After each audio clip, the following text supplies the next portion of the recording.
نيجيريا ضد تونس. المنتخب التونسي فايت على المباراة، بده التعادل، فأكلوا 3.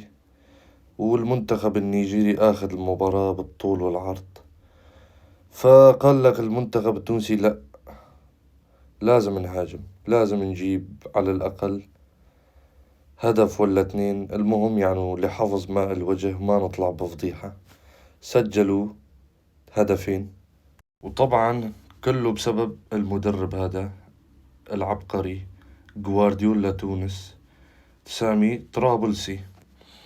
آخر ربع ساعة صار يهاجم، وصار بده التعادل على الأقل، ولعبوا منيح ما شاء الله. بس آخر ربع ساعة شو راح يعمل لك هذا الشي؟ مسكين الشوالي كان راح ينجلط، بس الحمد لله طلع.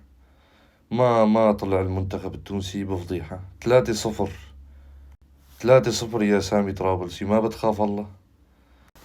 طبعا المباراة انتهت بهالنتيجة. والله كان ممكن يتعادل المنتخب التونسي أو حتى يفوز، بس هارد لكم بالاستحقاق القادم إن شاء الله. السلام عليكم شباب، بالله عليكم ضيفونا وحطوا لايك على الفيديو، وشكرا.